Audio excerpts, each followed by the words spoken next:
बाप रे बाप, बेटा के बियाह करी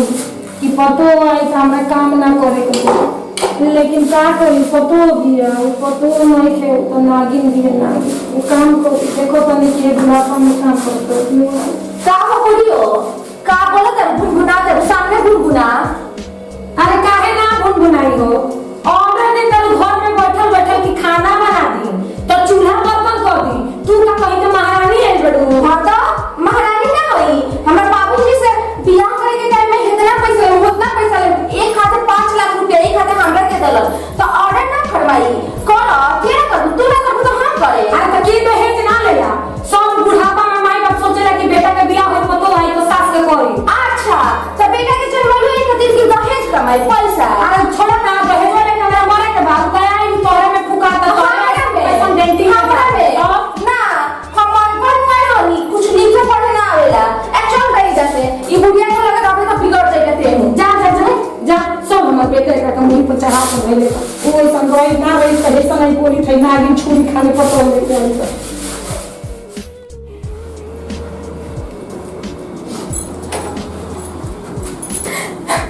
क्या बोलो काहे रोत रही? का जाई अपने माई से पूछी का को तरी हो मेरे के का कलसिला? खाली एक ना कमर में दर्द होता है कि कौन है कि मम्मी जी तनी खाना बना दिया मैं तो कौन तरी की तार बाप नौकर बैठा देले वाला कि खाना बनाई इतना का मेरे के गाली वाली दे के भर देली इका से अच्छा तो हम अपने नहीं हटे रहती। अच्छा चुपचाप रहो चलो बाबूजी इतना देहो के बियाह कइला नहीं यही खातिर कि एक दिन बीमार पड़ा तनी तो देहो खाना ना बना दियनु। हां चलो पूछ कर मैं से काहे मन बोलवसिला चलो तो चुपचाप रहो पर चुपचाप रहो।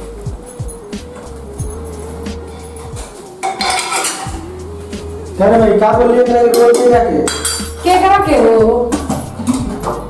हमारे गौरी के करा के ना बोलनी है तू चुपचाप रहो पूछा तो मैंने तू चुपचाप रहो। का बोले सिया के हमरा के ऑर्डर दे दिया कि खाना बनाए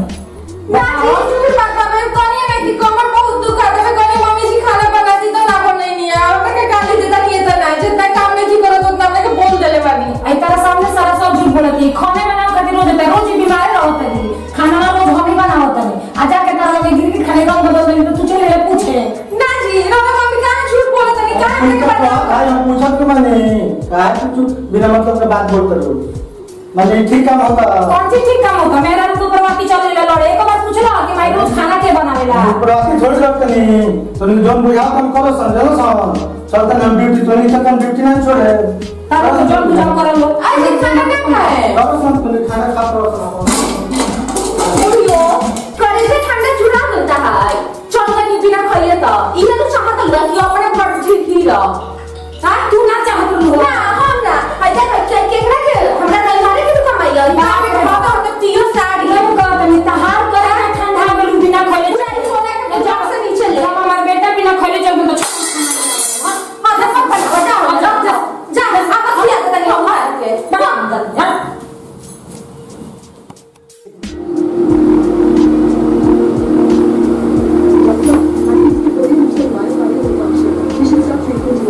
देखो नहीं बुढ़ौती में टीवी देखो देखो आता नहीं करते। अरे हटो ना सामान से तन टीवी तो देखे दो मरा के महारानी खानी खड़ा हो गइल हो ए बुढ़ियो हई टीवी केकरा कहबे हमरा नैहर के पैसा के हवे बढ़िया ऐसे देखो त बुढ़ौती में टीवी देखियो काहे ना देखे तहारा मिलल लटे ताकि हमरा बेटे खातिर मिलल बा कि खाली तोहरे ओकरा के देखे खातिर मिलल बा कि हम ना देखी घर में टीवी में तो ना देखी दूसरा के घर जाई हम टीवी देखे खातिर मारलू बस शासन फरमावे खाना ना बनी बीमार बढ़िया टीवी देखो तो दही हो घरे लगा बाप के तो लेके गोदी में धइले रहा टीवी हो एकदम चढ़ल रहो तेरी मुड़ी पर हई देखो ना बोलल हिया ने जुड़ा गई आराम से बैठ के टीवी देखो तारू बेटा बिना खइले चल गइल ऑफिस ड्यूटी करे आ ई टीवी देखो तारी टीवी हमरा नैहर के हमें ना चली टीवी ओबी बंद करो तानी रुक जा जा खाना बनावो आ ना बनाइबो त हमरा रूम से जाई जैसे कौन हमरा रूम से जाइबे जइबो कि ना हमरा रूम से तू अरे बाप रे बाप ई कैसन नागिन हमरे घर में हगल बर्बाद कर दे बस जा तनी हमारे करम में ये लिखल बा कि हम झाड़ू पोछा बर्तन कर देखी ई सास या की झोरेरी सास या हमरा समझे नहीं खावत हमरा से ज्यादा सोचती है लाल लाल पियर पियर होता ते कान में के बाप रे बाप अब बोलला पड़े करा बीमारी धो लेता बे ठीक भाई की है 4 बजे 6 बजे गेम बंद हो गई बाप रे बाप ई गेम के बाबू मारे हमार माथा दुखा गई वो झड़ेलिए नदी में जमा कर रहे हैं बाप रे दिन भर पबजी के लिए खेलस पबजी बंद हो गई देखो तनी कौन पबजी खेलता बड़का मोबाइल बाप रे कोई ऐसे पुजारी न कोई सुविधा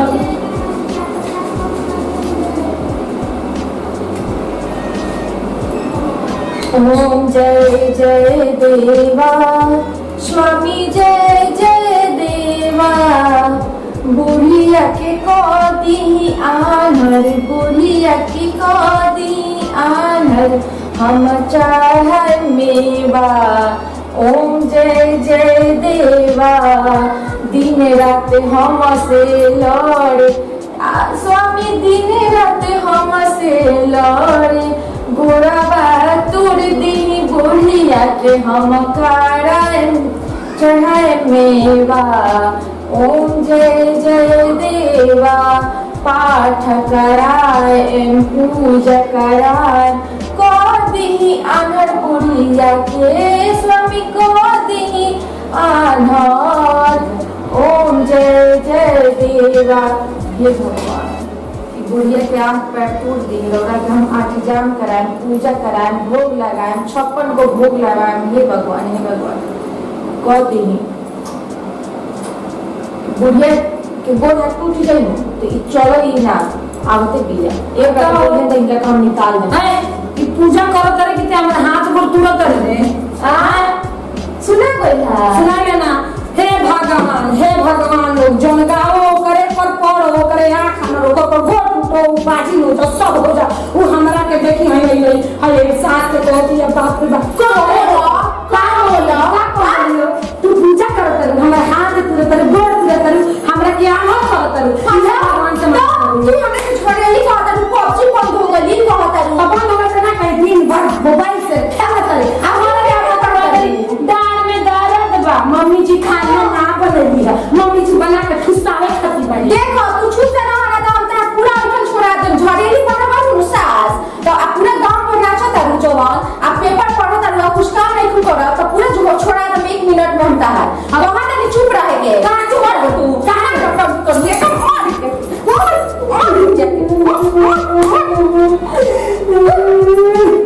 ये सासी यार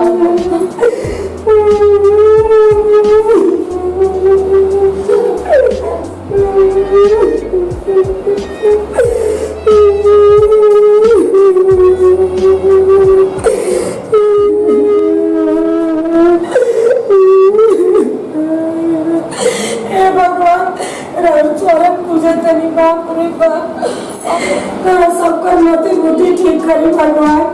कि हम दहेज लेके अपना बेटा के बियाह मत करो बाप रे बाप दहेज न लेने ऐसा चलवाकिन पतो आयल मिला जे भी दहेज ले ओकरा घर में अगर ऐसा चलवाकिन पतो आ गई तो ओकरा घर में सास ना जी हे भगवान सबकर मोती बुद्धि बदली हमरा बेटा के बुद्धि बदली हमर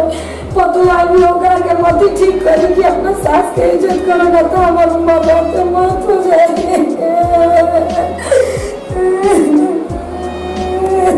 हेलो फ्रेंड्स, जय माता दी आप सबको। मैं हूँ आपकी साक्षी सिंह और हम लोग का ये कॉमेडी टीम है जो कि अपने चैनल के लिए छोटे छोटे कॉमेडी बना रहे हैं और कर रहे बहुत सारे मेहनत कर रहे हैं मिलके सब कोई। तो आप लोग को प्लीज आप लोग से रिक्वेस्ट है, गुजारिश है कि हमारे चैनल को लाइक सब्सक्राइब और शेयर जरूर करें। और हाँ, अगर आप लोग को किसी प्रकार की दूसरा कॉमेडी देखना हो या कोई स्टोरी तो आप लोग कमेंट बॉक्स में जरूर लिखें और बताएं कि आप लोग को किस टाइप की कॉमेडी चाहिए, तो वो लोग हम लोग को कोशिश करेंगे और जरूर आप तक पहुंचाएंगे और उसको शूट करेंगे। चलिए आइए हमारे टीम को सबको बोलिए कुछ। हम सभी का यही कहना है कि आप सभी लोग इसको लाइक सब्सक्राइब करें और कमेंट बॉक्स में कमेंट जरूर करें ताकि हम लोग का भी हौसला बुलंद हो और हम लोग भी आप जो देखना चाहते हैं वो दिखाएं आपको। चलिए इसी के साथ हम सभी टीम की तरफ से बाय बाय, फिर बाय।